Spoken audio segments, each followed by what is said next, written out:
Iowa reports. That was the unveiling of the United Nations report on tackling corruption in Nigeria. Nigeria ratified the Convention on Corruption in 2004, thereby joining 136 other nations to implement the legal instruments necessary for political conduct.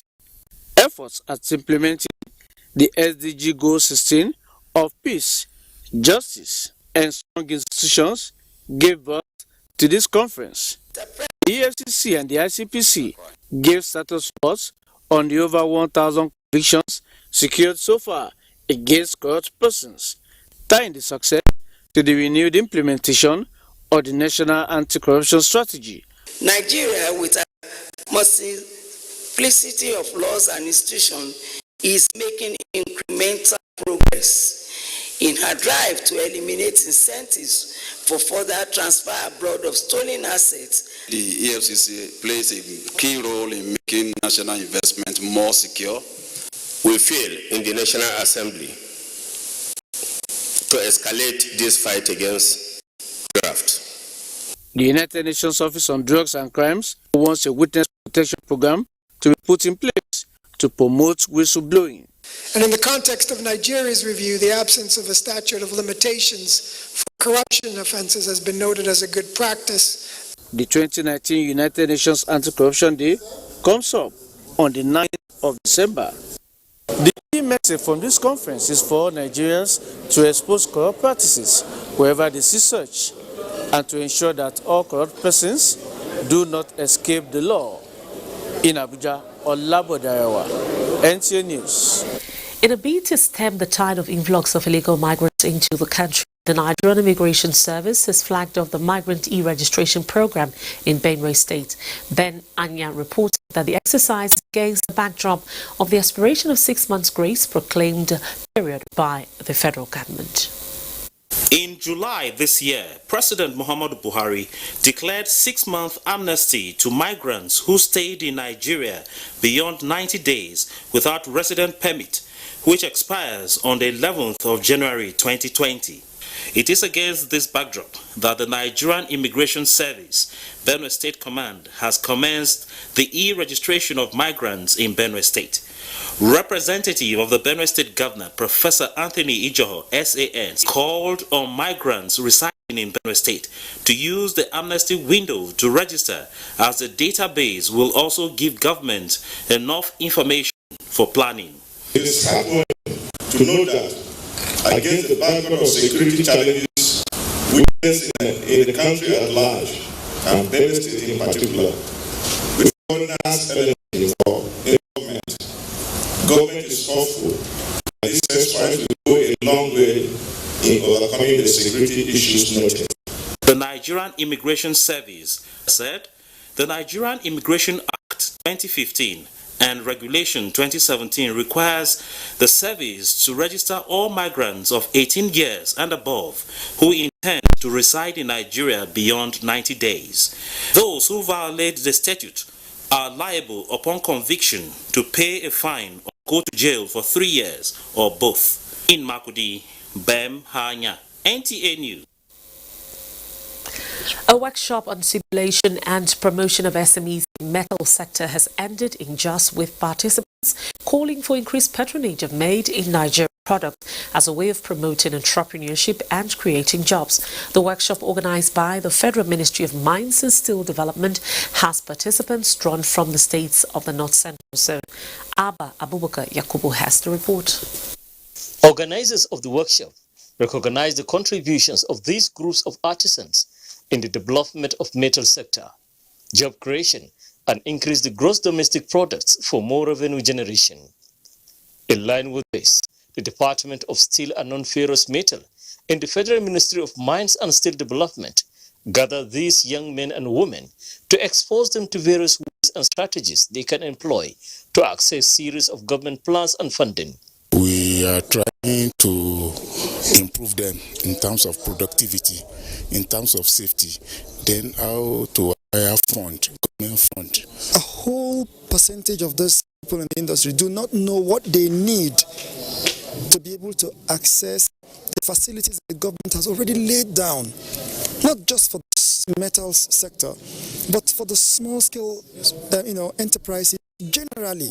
In an interactive session, some of the participants expressed the challenges of lack of funding, lack of patronage to local-made products, lack of consistent electricity supply, and inconsistency of government policies.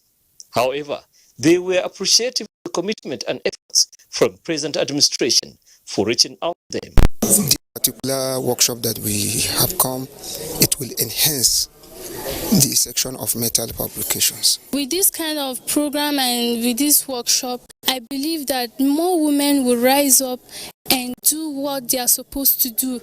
Some safety kits were presented to the various groups that attended the workshop. In Jos, Abba Abubakar Yakubu, NTA News. You're watching Nationwide, and for more reports, we'll now join Mohammed in Maiduguri. Mohammed, it's over to you. Thank you, Rhoda, and welcome to Maiduguri. Borno State Government has donated 10 million naira to the State Council of the Nigerian Legion with a commitment for continued support to families of the fallen heroes. Governor Babagana Umara announced the donation when he received members of Borno State Nigerian Legion led by its chairman, Colonel William Mamza, retired, on courtesy visit to kickstart the Emblem Appeal Week in the state. Mohammed Goni reports. The Armed Forces Remembrance Day and Emblem Appeal Week is an annual event in which Nigerians celebrate the Legion for their sacrifices to the fatherland and humanity, with some paying the supreme price. Governor Babagana Umara paid tribute to the Nigerian Legion as well as men and officers of the Nigerian military for their sacrifices, which he said is reflected in their efforts to restore peace to the Northeast. We must at all times honor and fear our greatest respect, for they all chose to die just for us to survive. The governor then directed leadership of the State Council of the Legion to compile lists of families of the fallen heroes to enable government extend support to them. While announcing support of 10 million naira and a vehicle, he further directed the chairman to also submit lists of active members of the Legion to be involved in the security architecture of the state. The state chairman of the Nigerian Legion, Colonel William Mamza, retired, appreciated the governor for his empathy to the cause of the Legion since assumption of office, and further used the opportunity to call on members of the State Executive Council and other top government functionaries to donate to the cause of the Nigerian Legion. In Maiduguri, Mohammed Goni, NTA News. Borno State Government has appealed to the National Population Commission to deploy more field workers for Phase 9 of the enumeration area demarcation for Maiduguri and local government and Jere local government areas. This was at the official flag-off exercise for the two largest local government areas in the state. Yagutu Buka reports that the occasion took place at the Government House, Maiduguri. The flag-off exercise for the Phase 9 of the area demarcation in Jere and MMC was what informed the emerging peace in the two areas, which will also be extended to local governments. Traditional rulers as well as community leaders were brought together to ensure grassroots mobilization of the citizenry to ensure success of the enumeration demarcation exercise. Represented by his deputy Umar Usman Kadafu, Governor Babagana Umara noted the peculiar situation of Burundi and the need for special intervention in the Commission's approach and strategy. In the last census exercise, a lot of EAS will not be eliminated because of the large size.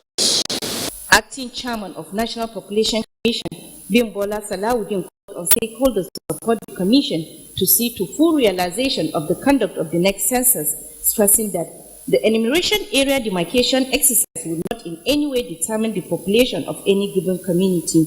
NPC Federal Commissioner for Borno, Nyobe Barrister Issa Brote, said, due to security challenges in northern and central Borno, the Commission was able to conduct demarcation exercise in Biu, Bayo, Bayokusar, and Shani local government areas only, and noted the state government support of 34 million naira to complement the efforts of the federal government. Representative of INEC highlighted the collaboration between the electoral body and National Population Commission, adding that the ongoing enumeration area demarcation will address the challenges confronting INEC. In Maiduguri, Yagum Subukar, NTA News. Orphans and vulnerable children in Maiduguri Future Progress School have been assured of support by Borno State Government in their quest to acquire knowledge. Borno State Governor Professor Babagana Umar Zulu made this known while inaugurating the permanent site for senior secondary school and livelihood support center of the institution. Mohammed Goni reports.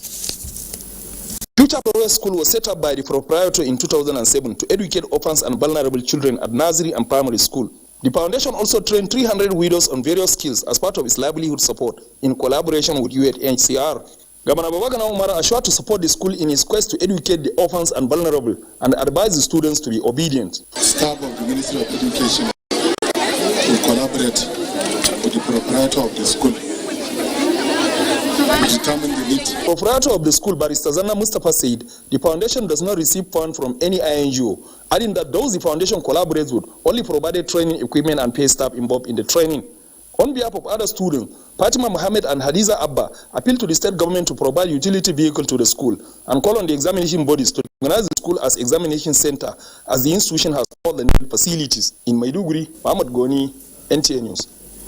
That is all from this end. Nationwide returns to Abuja.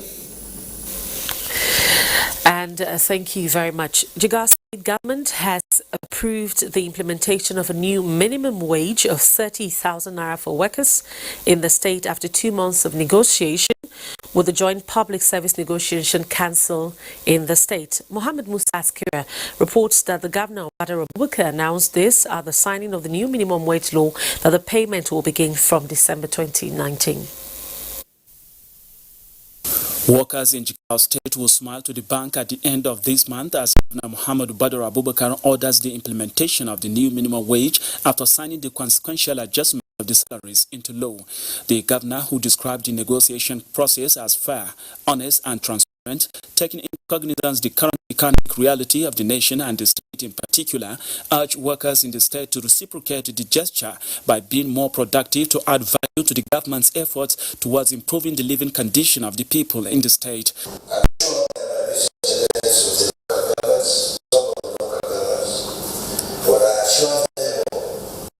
The state will help to make sure that all the local governments also meet this obligation.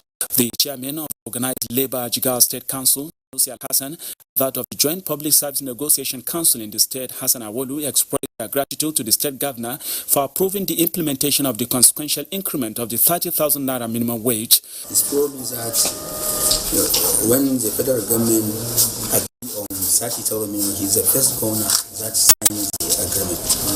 But due to some problem, we are number 3 for signing this agreement. And all this, we thank His Excellency for his commitment. The government and the both sides have agreed that the minimum wage should be 30,000.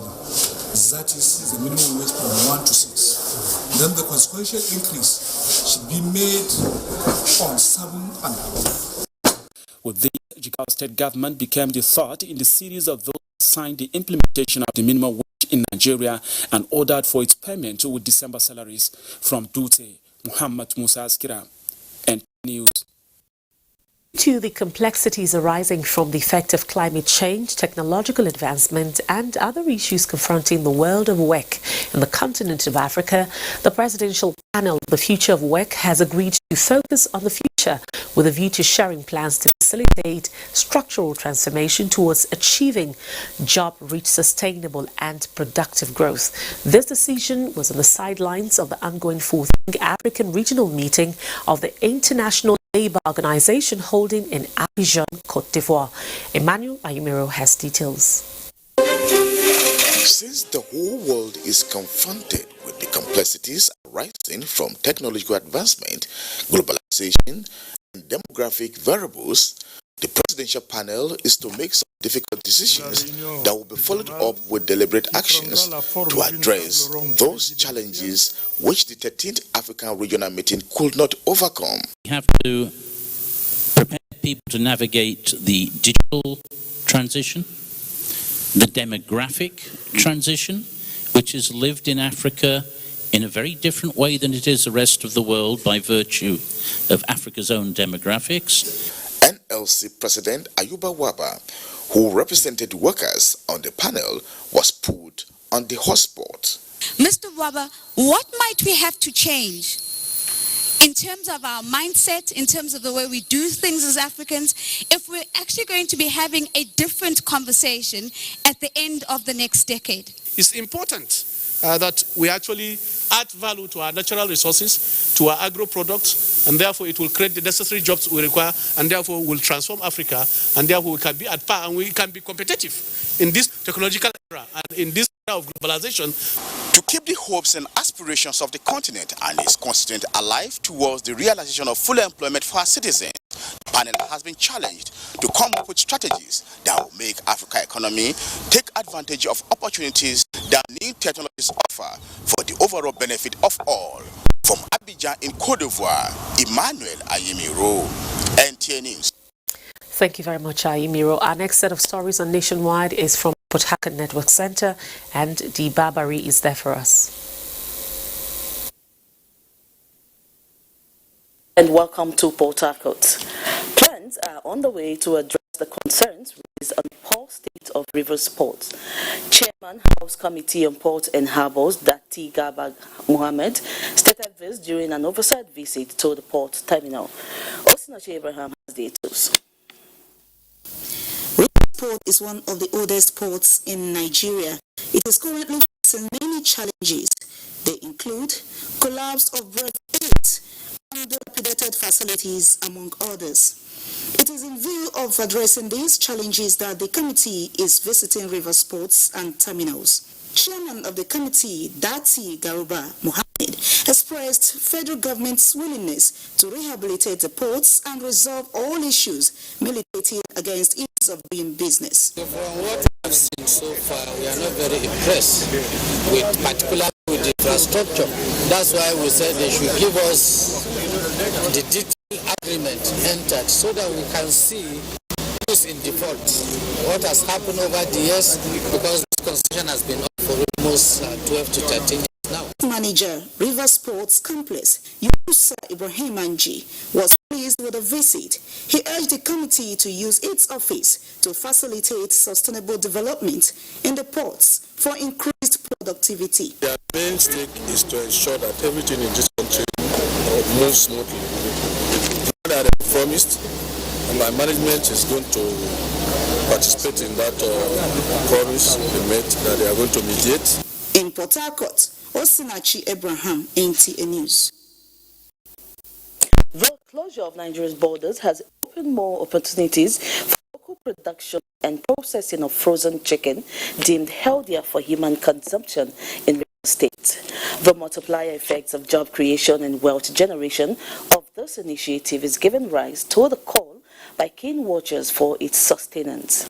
This, they say, can be achieved through collateral support for the CBN's Anchor Borrower Scheme by the state government. Kingsley Amaji reports. The present administration's Anchor Borrower Program through the Central Bank of Nigeria, launched in November 2015, targets smallholder farmers who engage in the production of identified commodities across the country. Benefiting farmers are expected to be in groups or cooperatives of between 5 and 20 for ease of administration. So far, only 80 farmers in Rivers State have been able to access the CBN funds owing to the collateral condition. The poultry farmers in Rivers State are, however, concerned that their colleagues in other states are benefiting immensely from the CBN program. We have over 2,500 registered farmers in Pan, Rivers State chapter, but only 80 benefiting because of the little collateral. Question they ask, can't you approach your governor to guarantee you?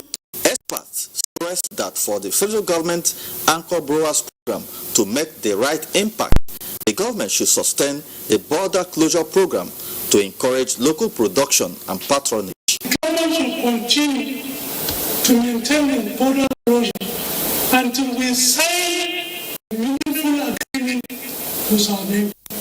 And not only an agreement, but there must be a monitoring and evaluation committee. About 520 auxiliary jobs are reportedly created in this processing plant in Rivers State, arising from the derivatives created by the investment of the first 80 beneficiaries in Port Harcourt. Kingsley Amajiri, NTA News. Between January and November 2019, the Eastern Naval Command of the Nigerian Navy arrested 320 suspected pipeline vandalism pirates. The command also destroyed 180 illegal refineries. It reeled out these achievements and more at its ceremonial parade and sunset in Calabar. Paul Abel reports. The ceremonial parade by officers and men of the Eastern Command of the Nigerian Navy as part of activities marking the end of year celebration. Despite challenges and the upsurge of suspected smuggling in the eastern flank due to the land border closure in the country, the command during series of operations was able to arrest 8 vessels, 145 large wooden boats, seized more than 19,000 metric tons of petroleum products and more than 30,000 liters of crude oil. We've achieved a lot in the command. To have launched the paperless office is not a little achievement. It's great thing.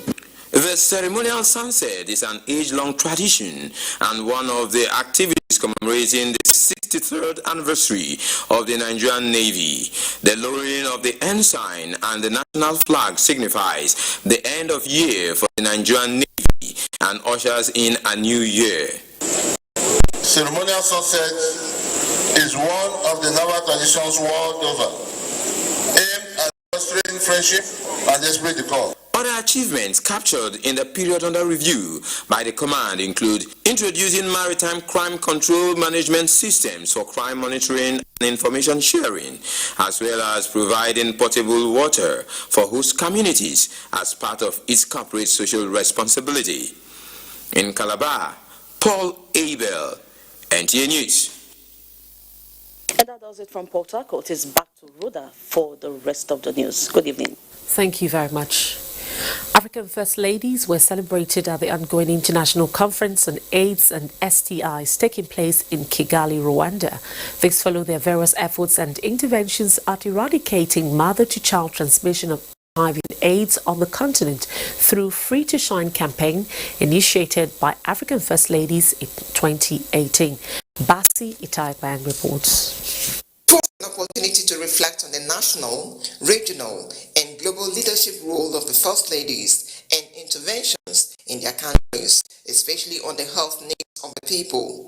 It was acknowledged that their interventions led to the reduction of HIV and AIDS-related deaths by 45% and 28% of new infections since 2010. HIV-positive families are linked to health centers and adherence to ART. Treatment is ensured through the follow-up of a network of community health workers and peer educators. So we have seen significant progress in Africa. 85% of pregnant women living with HIV are now on ART, and that is up by 43% since 2010. They also identified the social determinants of health, such as gender violence, child marriage, gender inequality, poverty, which have continued to contribute to HIV among adolescent girls and women in the region. Where 2030 is around the corner and we have these women who are left behind. It would be recalled that 2 years ago, the Organization of African First Ladies for Development and WHO signed an agreement in February 2016 to work together to end HIV and AIDS, enable political commitments to eliminate cervical cancer and stop maternal, newborn, child and adolescent death in the African region by 2030. Basi Taipan, NTA News. As part of efforts to build mutual relationship between the military and civilians, the Nigerian Air Force has taken free medical outreach to Ikeji Ile community already. Local government area of Osun State, Femi Afarogun, reports that over 500 people benefited from the program. Located in the valley in Oriade local government area of Osun State, the people of Ikeji are predominantly farmers. Join in faces as the Chief of Air Staff, Air Marshal Sadiq Abubakar, picked their community as one of the many that will enjoy free medical outreach. Live next to food is medicine, and medicine is life. So they have really come to give us life. This is the first time whatsoever. It's deeply appreciated. The gesture is to further ensure cordial relationship between the military and civilians. Today we are here, tomorrow we may be another place. The chief of staff may direct us to go to another community. So you can't attend all community one day. So we are here today, tomorrow will be in another place.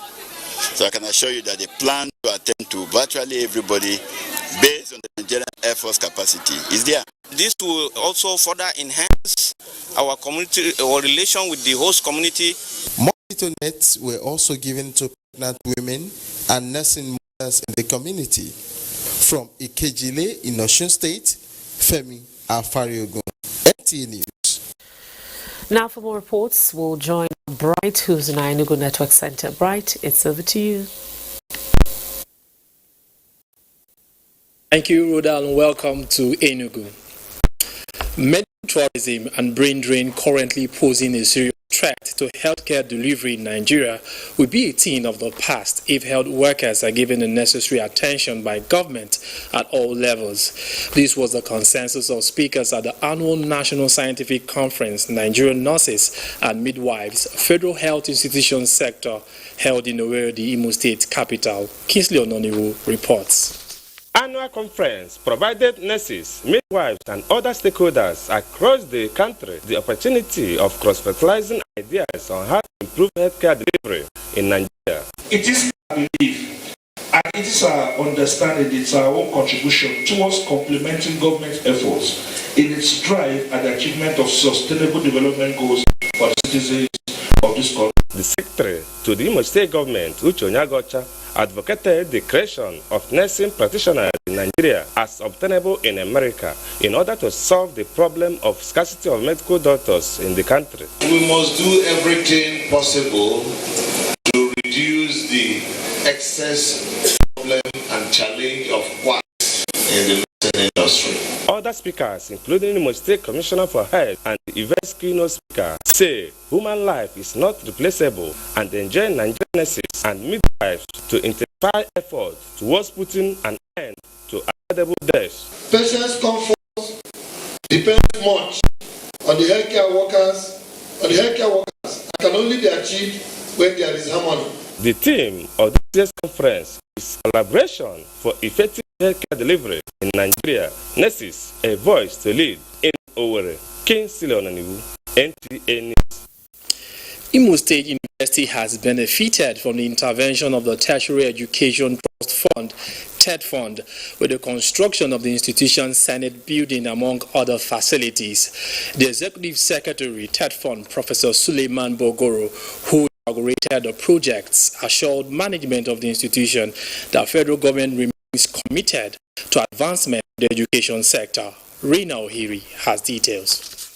Tertiary Education Trust Fund, known as TES Fund, was initiated by the federal government to manage and disburse education tax fund to higher institutions in Nigeria. So far, evidence abound in most institutions where several projects have been executed. The visit by the TES Fund team, which also include Secretary, Nigeria University Commission, NUC, and Chairman House Committee on Tertiary Education to the Imo State University, is to inaugurate the University Senate building, Faculty of Humanities block, housing offices and classrooms, fully furnished female hostel. The Executive Secretary, TED Fund, restates commitment to effective utilization of funds towards provision of conducive learning environment across universities in the country. We're so impressed with TED Fund presence. It is very, very glaring. This imposing Senate building is, you cannot miss it as you enter this university.